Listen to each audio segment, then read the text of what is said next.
Hello everyone, welcome to our YouTube channel for Nurses Preparation. I am Neeraj Kumar Kathal. Today we are presenting important topic from the psychiatric nursing, that is ECT. Let's begin our today's video. ECT stands for electroconvulsive therapy. Electroconvulsive therapy. Formerly, it was known as electroshock therapy. Previously, it was known as electroshock therapy. ECT was discovered by Ugo Carletti and Lucio Bini. In most books, you will find Carletti and Bini is the name of discoverers. Now let's talk about the indications or what are the uses of electroconvulsive therapy. Most common use electroconvulsive therapy is most commonly used in the treatment of major depression and involutional melancholia. ECT is the most effective treatment for major depression and involutional melancholia. Other indication and uses are conditions like mania, schizophrenia, personality disorders and obsessive compulsive disorders or OCD. This is a very important topic. You can take screenshot for your revision purpose. Now let's talk about the classification of electroconvulsive therapy ECT. Classification can be of two types. First classification according to the location of placement of electrodes, and the second classification according to the substance or drugs used during the procedure. Let's first talk about the classification according to the placement of electrodes. In this classification, we can classify ECT in two types: bilateral ECT and unilateral ECT. In bilateral ECT, electrodes are placed either side of head. In bilateral ECT type, as the name shows, bilateral, in both lateral sides. Electrodes are placed in both lateral sides of the head during the procedure of ECT. This type of ECT known as bilateral. Treatment affects entire brain. This type of ECT affects person's entire brain. Next type is unilateral ECT. As the name shows, electrodes are in one side or in unilateral side. One electrode on the top of head and other on right temple region. One electrode in unilateral type of ECT placed on person's head and the second electrode is placed on the right temporal region. Treatment affects one side of brain.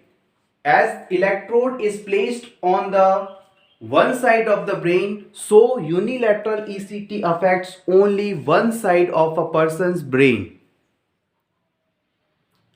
Now let's talk about the second type of classification on the behalf of substances or drug used during the procedure. On this type of classification, we can classify the ECT in direct ECT and modified ECT, two types. First talk about the direct ECT. In this type of ECT, absence of anesthesia and muscle relaxant but atropine sulfates to dry up the secretions and minor tranquilizers are used. Direct ECT is a type of ECT in which anesthesia and muscle relaxant are not used, but to dry up the body secretions like saliva, because there is a chances of aspiration during or after the procedure. To dry up the body secretions like saliva, we use atropine sulfate and minor tranquilizers This type of ECT is known as direct ECT.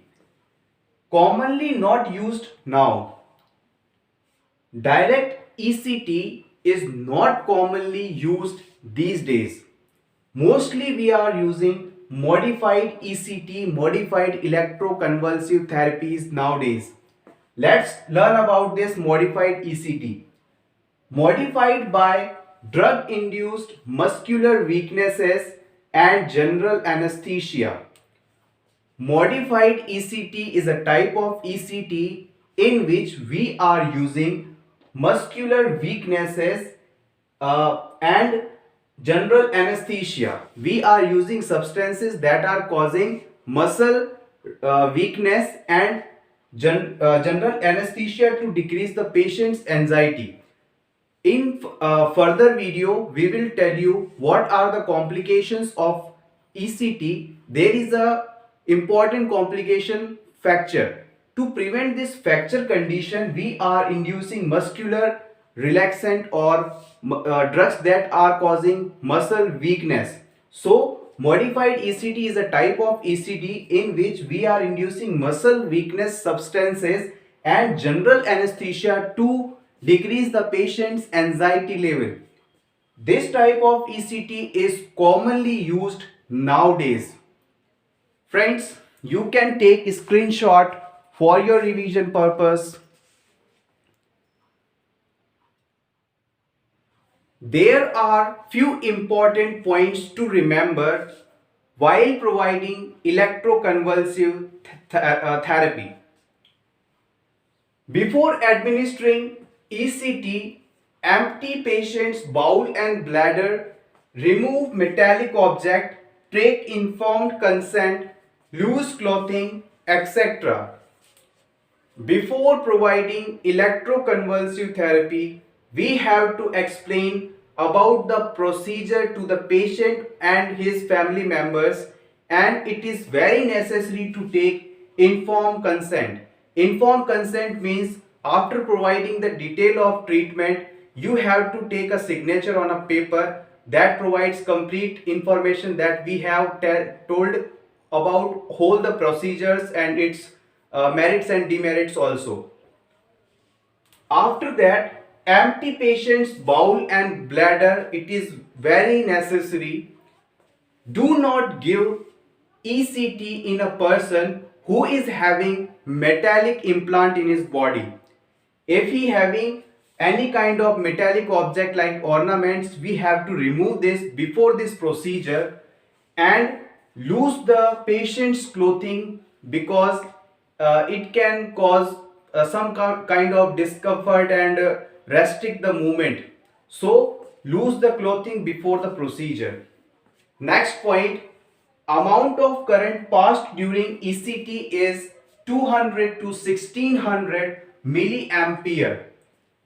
During the procedure of ECT, we are giving 200 to 1600 milliampere current.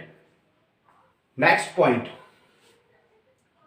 In ECT, 90 to 150 average 110 volt current passed for 0.1 to 1 second, average 0.6 seconds to produce generalized convulsions. As we all know, ECT previously known as electroshock therapy. So by the use of electric current, we are producing generalized convulsions in a patient. To produce this generalized convulsions, we are giving 90 to 150 volt current for 0.1 to 1 second only. Mostly we are giving this 110 volt current for half second. Just on the switch and off it. This is the half seconds duration to produce generalized convulsions. So it is very necessary to remember average 100 volt of current passed for average half second to provide generalized convulsions in a person for giving ECT. You can take screenshot. Let's talk about the side effects of the ECT. Memory impairment temporary. After ECT, a person may have temporary memory impairment. It is a side effect. Confusion. It is a most common side effect of ECT. Most common side effect of ECT is confusion. It is important as point of view exam. Palpitation. Palpitation means abnormal heart beats, heart rate. Heart beats faster and irregular pattern. Weakness. After ECT, person may feel weakness, may have headache, dryness of mouth may occur due to the use of atropine sulfate to dry up the body secretions. Now let's talk about the contraindications. Contraindications means you never gonna give ECT in a person who is having all these conditions. Persons who is having increased intracranial pressure, never give ECT to them. Persons with metallic implant in their body, cerebral aneurysm. Aneurysm means abnormal dilation of aorta or blood vessel in cerebral area known as cerebral aneurysm.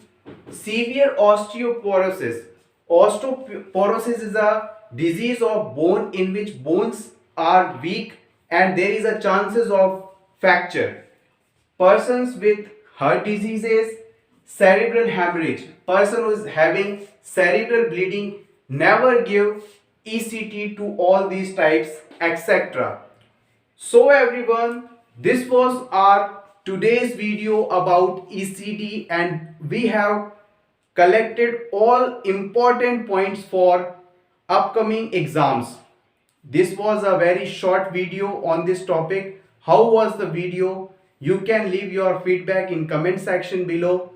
If you think this video is helpful, then please click upon the like button, share this video with your friends and subscribe our YouTube channel for nurses preparation for more such interesting videos. Thank you so much friends. All the best. You can take a screenshot for your revision purpose.